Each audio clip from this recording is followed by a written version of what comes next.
I don't know. We're behind.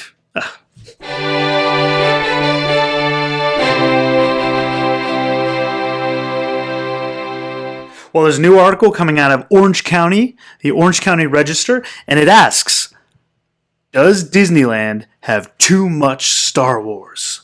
It's that old Star Wars fatigue again. Here we go again. They did this with the movies. They blamed the attendance on Solo because of Star Wars fatigue. And now they're doing it with the theme park in Disneyland. So, can a theme park have too much of a good thing? I vote the answer is yes, specifically when it comes to Star Wars at Disneyland. Why not Marvel? Why not other? Oh, that's right, because they're succeeding. Because the audience generally likes them. Star Wars remains one of the most popular entertainment franchises in the world, tucked in between Harry Potter Wizarding World and the industry-leading Marvel franchise, according to BoxOfficeMojo.com. Star Wars films have earned more than $4 billion, not to mention all the money that Disney makes from the Star Wars toys, collectibles, and books, although I would say that is on the decline. The Star Wars toys are not selling as well as they were. So, the company is promoting new Star Wars TV series to sell its upcoming Disney Plus video streaming service too. It's a no-brainer for Disney to lean hard on Star Wars in its theme parks. But does Disneyland really need to devote more than one and a half of its 9 themed lands to Star Wars? Do we really want 5, soon to be 6, Star Wars themed attractions across 2 lands in one park? Before I go further in the article, I will say yes. Yes, we do. If they're done right. Then yes, we do. In addition to the new Star Wars Galaxy's Edge, which is the largest land in the park, Disneyland currently offers 4 Star Wars themed attractions across the park in Tomorrowland. Star Tours: The Adventure Continues, the The Path of the Jedi movie, Star Wars Launch Bay, and Hyperspace Mountain. Tomorrowland's Galactic Grill restaurant also maintains a Star Wars theme too. Oh man, that's just so many. How many was I lost count. One of the leading fan complaints about Star Wars Galaxy's Edge is that it does not feature enough characters and content from the first 6 Star Wars films. Yes, indeed, that is the major complaint. That creates an opportunity for Disney to maintain another Star Wars themed attraction elsewhere in the resort to address that demand. Star Tours: The Adventure Continues could play that role, but Disneyland unfortunately continues to run the simulator ride with its fixed combination of scenes from episodes 7 and 8 of the Star Wars series, plus a promo for Galaxy's Edge at the end. That teased thrilled fans when it debuted nearly 2 years ago. Thrilled is an excessive word. But now, I would much rather see Disneyland return Star Tours to its random selection of settings and characters from the original and prequel trilogies.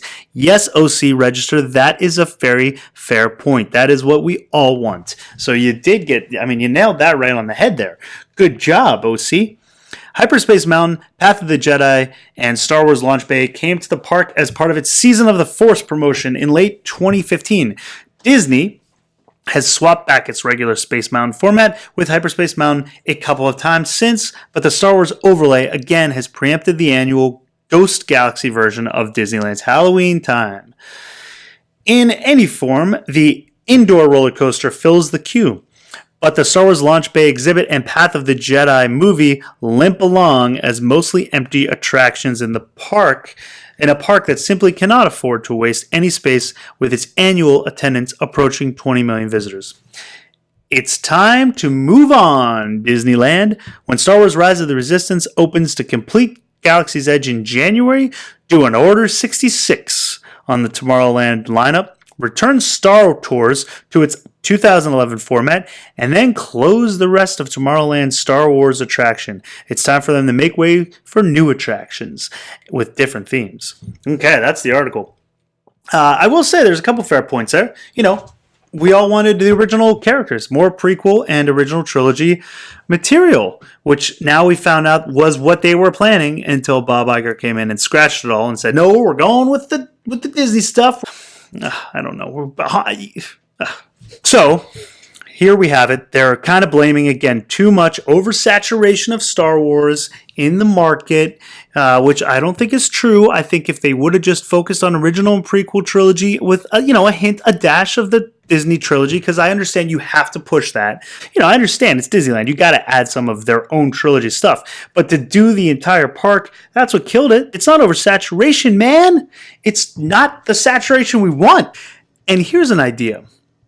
Since they're trying to promote The Mandalorian, why not redecorate, kind of construct the park, Galaxy's Edge, into a Mandalorian theme? That way you're promoting the show. You can kind of keep face, because you'd have to put the era back into the original trilogy, because Mandalorian takes place only a few years after Return of the Jedi, so you could have more original trilogy material in there, and it wouldn't look so bad for you, for giving in to fans' demands, because you're so against that, even though it's ridiculous. You're a company that's selling the fans. But, why not do that? Just reimagine the park with the Mandalorian theme, and you can put the era back to the original trilogy. I think fans would be a lot happier with that. Plus, you would get to promote your new show. It's a win-win for everyone. So that's a freebie. Disney, you can take that and do what you will, which is probably nothing, which is unfortunate, but that's why we're not going to the park in the first place. All right, guys, leave a comment down below. Let me know what you think of this article and Disneyland and, the park. Have you gone? Are you going? When are you going? When are you not going to go? I'd like to thank you guys so much for watching this. Please do subscribe. Hit that button down there, and I guess it's down there, here, or somewhere down here, and like the video, share it, thumbs up, and hit the bell for the bells and whistles and notifications, and it helps grow this channel. I thank you guys all for watching, and until next time, lock the doors and hope they don't have blasters.